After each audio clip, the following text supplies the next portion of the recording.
بیٹیاں کتنی پیاری ہوتی ہیں. میں نے گھر میں بیٹھا تھا, فراغت تھی, تو مجھے اس کھیل کا نام نہیں یاد کہ بچے کیا کھیل رہے تھے. وہ پرچیاں ڈالی تھیں, ایک پرچی پہ لکھا تھا بادشاہ, ایک پہ لکھا تھا وزیر, ایک پہ لکھا تھا قاضی, اور ایک پہ لکھا تھا چور. ان 4 پرچیوں کو بند کر کے نہ پھینک دیتے, پھر سارے ایک ایک اٹھاتے تھے. اب جس کے حصے میں بادشاہ کی پرچی آئی وہ بادشاہ بن گیا, جس کے حصے میں قاضی کی آئی وہ قاضی بن گیا, جس کے حصے میں وزیر کی آئی وہ وزیر, اور ایک حصے میں آنی ہے چور کی.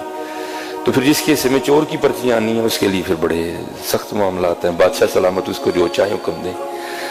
اب جو میرا بڑا بیٹا ہے اس نے کیا کیا ہوا ہے, اس نے پرچی کو نا تھوڑا سا پھاڑ دیا ہے بادشاہ والی کو. تو بیٹیوں کو نہیں پتا چل رہا کہ بڑا بھائی ہمارے ساتھ کیا کر رہا ہے, تو وہ بار بار بادشاہ بن رہا ہے. وہ بیچاری کبھی کوئی چور بن رہی ہے, کبھی وہ کسی کو کہہ رہا ہے میری جوتی پالش کرو, کسی کو کہہ رہا ہے. میں بیٹھا دیکھ رہا ہوں سارا. میں نے کہا یار ایک ہی کرنا ہے. میں نے کہا جی مجھے بھی کھلاؤ. ایک کو ڈراپ کر دیا, تو پھر وہی والا کام میں نے کیا. میں نے پرچی تو نہیں پھاڑی, لیکن میں نے بادشاہ والی پرچی پہ نا پین سے نشان لگا دیا. اب 2-4 بار بادشاہ بن کے میں نے اسے خوب کام کروایا. تو میں نے کہا چل یار ہوں بچیاں بھی بادشاہ بنائیے. تو میں نے اپنی بڑی بیٹی کو کہا کہ یہ جس پہ نشان لگا نا تو نے یہ پرچی اٹھانی ہے. اب بادشاہ والی اس نے اٹھا لی, تو میرے حصے میں آ گئی چور والی پرچی. اب سب نے بتانا تھا کہ کیا پرچی آئی ہے, تو سب نے بتایا.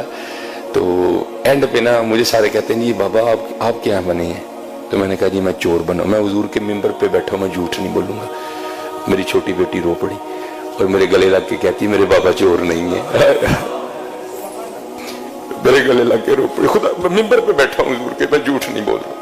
حالانکہ میں ایسی باتیں نہیں سناتا, یہ آپ کی دلجوئی کے لیے سنا رہا ہوں کہ بیٹیوں کے لیے کبھی ایسا فکرہ نہیں بولنا. یہ رحمت ہوتی ہے.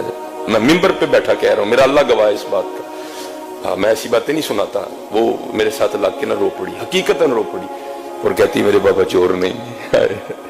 یہ رحمت ہے, بیٹیوں سے محبت کروا دے.